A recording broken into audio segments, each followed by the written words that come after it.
Metal Leute, Servus und herzlich willkommen beim Drachen. Nun, heute habe ich ein kleines Talk-Video für euch vorbereitet, wieder einmal. Und habe beschlossen, heute mal über das Thema DC zu sprechen. Beziehungsweise, Quatsch, nicht DC, Entschuldigung, sondern Marvel. Also es gibt Marvel-Universum, es gibt das DC-Universum, für die Leute, die nicht wissen, was DC und Marvel ist. In Marvel haben wir zum Beispiel Helden wie Iron Man, Hulk, Thor, der Silver Surfer, die Fantastischen Vier. Heißen die Fantastische Vier? Fantastic Four. Fantastic Four. Ist im Prinzip dasselbe, weil es nur auf Englisch ausgesprochen wird, aber okay. Egal. Fantastic Four und viele coole weitere Helden. Dazu zu Marvel. Ihr müsst mal drauf achten. Es gibt bei Marvel so viele Sachen, die zusammenhängen. Wenige Helden, also nur die Avengers eigentlich, kennen sich untereinander im Universum. Bis jetzt. Aber es gibt wiederum verschiedene Helden im Marvel-Universum, die sich nach wie vor immer wieder zusammenschließen, die mal wieder auftauchen, bei denen mal wieder was passiert. Und so haben wir zum Beispiel die Sache mit dem allumfassenden Universum, was am Ende durch die Infinity-Steine abgehen soll. Das DC-Universum ist extrem brutal düster. Wenn man sich, es gibt auch im Marvel-Universum, es gibt auch im DC-Universum mal die ein oder anderen witzigen Sachen. Die X-Men gehören übrigens auch zu den Marvel-Universumshelden. Und wenn man sich jetzt zum Beispiel mal Marvel Apocalypse anschaut, das ist ein extrem düsterer Film, sollte man meinen, weil es ums Ende der Welt geht, um die Apokalypse. Aber jetzt gibt es zum Beispiel, ich habe den Film erst gestern bei Amazon angeschaut, deswegen habe ich es gerade so witzig noch im Kopf. Es gibt zum Beispiel die coole Szene, das Haus von Charles Xavier fliegt in die Luft. Aber kurz bevor es in die Luft fliegt, naja, kommt der Typ, der ultra schnell ist, auf der Straße entlang und dann sieht man nur noch, wie die Zeit stehen bleibt, weil er so unglaublich schnell ist, nimmt er die Zeit so langsam wahr, und weil er in diesem schnellen Modus ist. Und was passiert? Man sieht gerade, wie die Kids mit dem Auto zurückkommen, so richtig voll am Grinsen, und er schaut so, oh, irgendwas fliegt ja gleich in die Luft. Lässt sein Twinkie in der Luft fliegen, das Blatt lässt er los und rennt in die Dinge und dann macht so und so ganz langsam. So voll cool. Und dann geht er her, und dann zieht er die ganzen Leute raus und dann haben sie noch so Fische im Ding, da ist das Aquarium gerade explodiert und geplatzt, aber weil er so schnell ist, hängt das alles in der Luft. Also packt er sich ein Gefäß, nimmt die Fische so im Wasser, das restliche Wasser schwebt da noch, packt es, gibt es dem Mädchen in die Hand, packt es zusammen und tut sie da zusammen mit den Fischen rausstellen. Und das ist einfach so eine ultra lustige Szene. Das ist einfach ultra geil. Und das gibt es im ganzen Marvel-Universum. Ich meine, der schrägste Held im Marvel-Universum, meiner Meinung nach, ihr dürft mir gerne widersprechen, ist Deadpool. Oh mein Gott, was für ein abgefuckter Motherfucker, der einfach nur Scheiße labert, der nur Scheiße macht und gleichzeitig einfach so ein Badass ist, weil er einfach nur, ja, es ist einfach Marvel, es ist unglaublich geil dazu zu schauen, es ist unglaublich geil, die Comics zu lesen. Da ist einfach, es passiert einfach nur Blödsinn.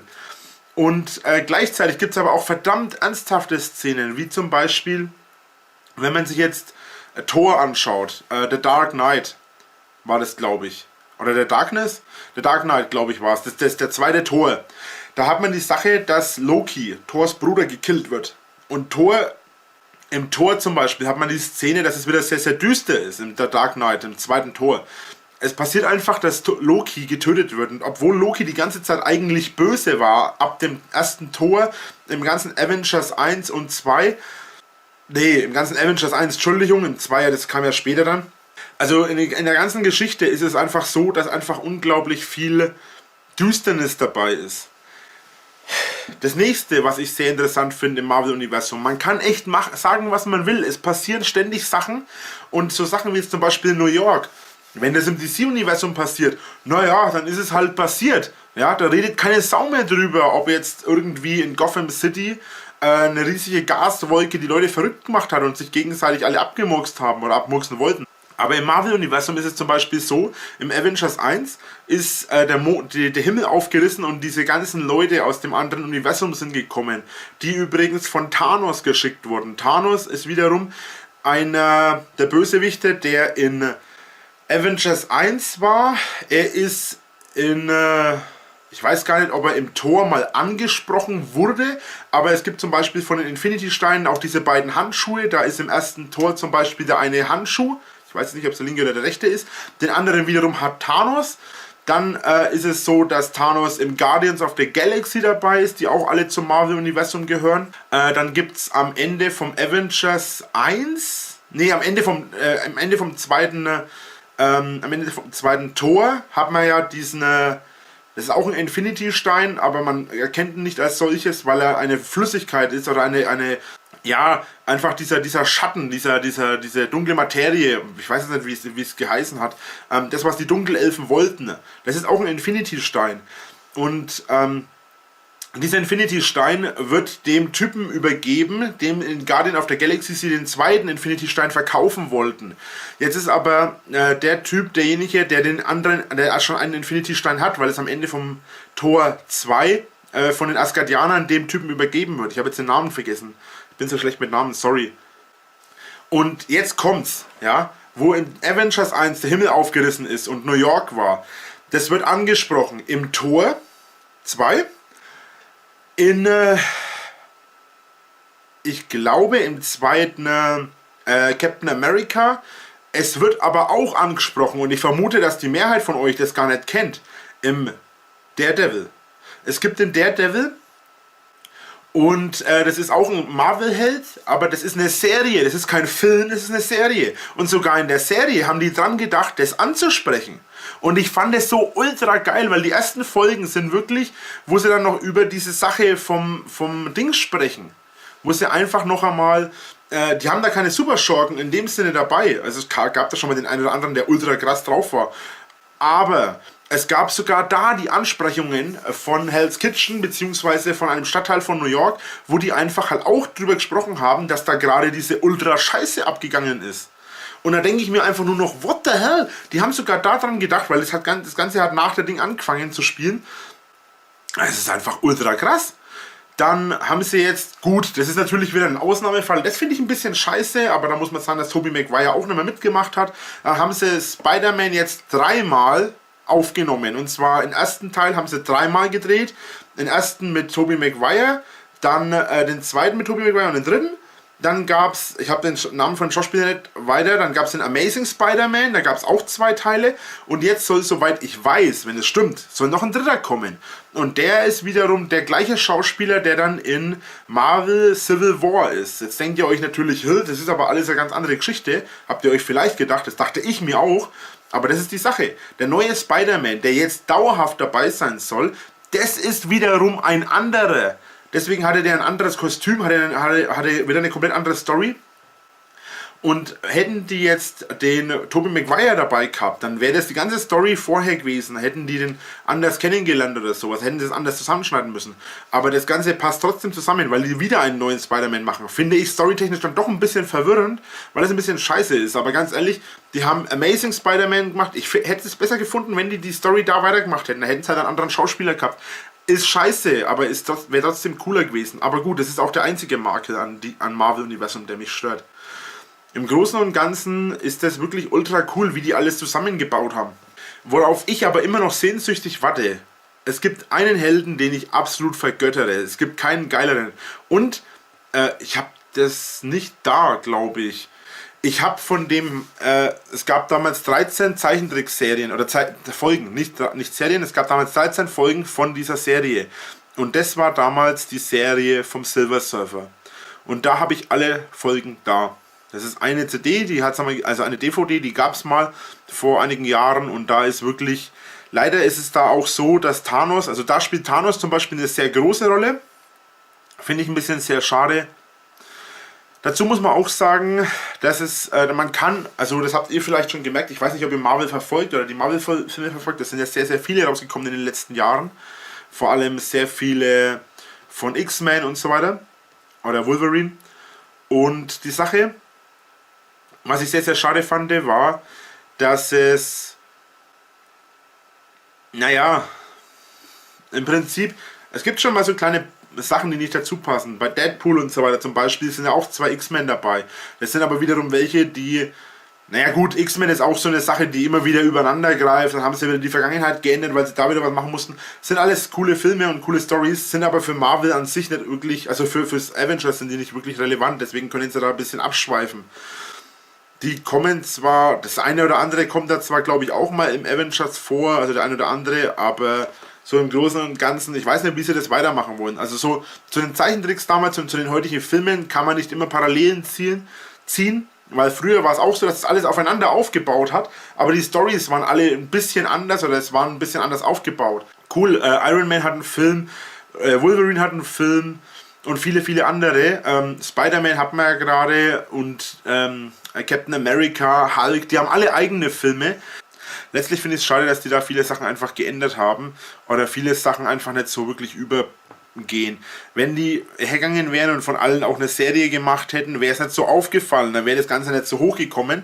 Aber die hätten dann trotzdem dafür weit mehr rausholen können. In einem Film was rauszuholen, was man in einer Serie gemacht hat, das kann man natürlich nicht rausholen, das geht nicht. Und ja, ich finde es ein bisschen schade. Age of Ultron war ein sehr cooler Marvel-Film mit Avengers. Aber auch da ist so die Sache. Und man hatte jetzt zum Beispiel, wenn man sich das anschaut, es gibt im Prinzip 3 Heldenfilme von den 5 Avengers, die relevant sind. Und da gibt es Iron Man, es gibt Thor und es gibt den, ich vergesse meinen Namen, der Captain America. Und diese 3 sind eigentlich die 3 Charaktere, wo auf Avengers aufbauen. So, es gibt den Iron Man 1, 2 und 3. Im ersten Iron Man gibt es noch gar nichts von Avengers. Es weiß keine Sau davon Bescheid. Aber im zweiten gibt es die Aussage, dass er sogar vom Avengers-Programm spricht, aber im Iron Man.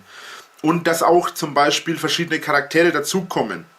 Und jetzt haben wir zum Beispiel auch die Sache mit Agents of S.H.I.E.L.D. Ich weiß nicht, ob das jemand was sagt. Das ist auch eine Serie, wo dann auch verschiedene Charaktere dabei sind. Unter anderem ein Charakter ist auch die gleiche Schauspielerin wie jetzt zum Beispiel im Thor, im Film. Gibt es auch eine, die ist auch dabei, die Lady Sif. Oder der ist einer der Hauptdarsteller in der Serie. Der war im Film, im ersten, ein Nebendarsteller mehr oder weniger, der aber im Film gestorben ist. In der Serie ist er aber nicht gestorben, weil die ihn gerettet haben. Dazu schaut am besten die Serie, ich möchte noch nicht spoilern. Das erfährt man übrigens in der ersten Folge, also kann ich da nicht so viel spoilern. Deswegen habe ich das gesagt. Und lange Rede, kurzer Sinn, also es passiert da wirklich sehr, sehr viel und ich hoffe, ich spoilere da jetzt niemanden. Wer den zweiten Captain America gesehen hat, der weiß ja, dass Hydra wieder da ist. Beziehungsweise am Anfang vom ersten Avengers sagen sie ja auch, dass sie Hydra jetzt zerschlagen haben. Im zweiten Captain America ist es aber so, dass die dass sie da erst drüber sprechen. Also die haben da im zweiten erst die Macht an sich gerissen. Also Hydra hat Shield unterwandert und so weiter. Ich hoffe, wie gesagt, ich spoilere da niemanden. Und deswegen ist es ein bisschen strange, wie das Ganze läuft.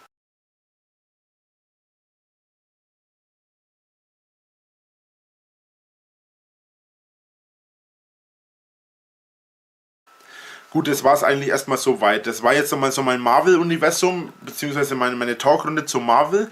Ich würde dann noch eins über DC machen und ich würde dann noch Vergleiche ziehen zwischen Marvel und DC. Wobei ich dazu sagen muss, von vornherein, ich beschäftige mich in erster Linie mit Marvel und nicht mit DC. Ich kenne natürlich die Helden aus DC, auch in meiner Schulzeit gab es damals die Avengers und also Avengers ist ja Marvel und dann gab es noch die Justice League, die ist die ist im DC-Universum das gleiche wie Marvel, die Avengers. Aber es ist das Problem bei Justice bzw. der Justice League, dass die da nicht wirklich viel mehr gemacht haben. Also es sind natürlich neue Batman-Filme rausgekommen, ich fand die auch cool. Es gab neue Superman-Filme, auch die waren gar nicht schlecht. Und es gab natürlich jetzt das Dawn of Justice. Das hat vielleicht die Jüngeren haben das vielleicht gar nicht begriffen, was das mit Dawn of Justice heißt.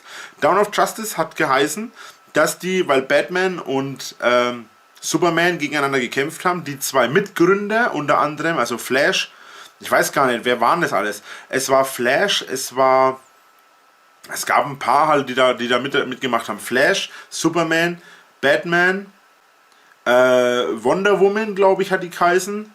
Und noch irgendjemand. Ich weiß aber nicht mehr, wer das war. Und das waren 5 oder 6 Hauptgründer der Justice League. Aber darüber hinaus ist dann nicht wirklich viel bei rausgekommen. Green Lantern war noch dabei, da gab es noch viele, viele andere Helden, die teilweise wirklich nur in der Justice League tatsächlich da waren. Die hatten keinen eigenen Comic, die hatten keine eigene Serie, die sind immer wieder mal nur zwischendurch aufgetaucht. Robin zum Beispiel ist in der Justice League, glaube ich, nie gewesen, hat aber seinen eigenen Comic bekommen zum Beispiel. Und dann gab es ja auch noch von der Justice League, beziehungsweise vom DC-Universum gab es ja zum Beispiel noch, das kennt vielleicht der eine oder andere Schüler noch, oder etwas ältere, da gab es zum Beispiel noch in meiner Schulzeit gab es noch die Attack on Titans. Ne, Teen Titans hat es geheißen. Und die Teen Titans waren auch DC-Helden, ja? Das waren die Helden von DC, die waren aber alle jünger zu dem Zeitpunkt noch, da waren es eben noch Teens, ja? Kinder oder Teenager halt. Gut, dann bedanke ich mich jetzt fürs Zuschauen, hoffe, ihr seid beim nächsten Mal wieder mit dabei und bin gespannt, was ihr davon haltet. Bis dahin, euer Drache, haut rein und tschö tschö.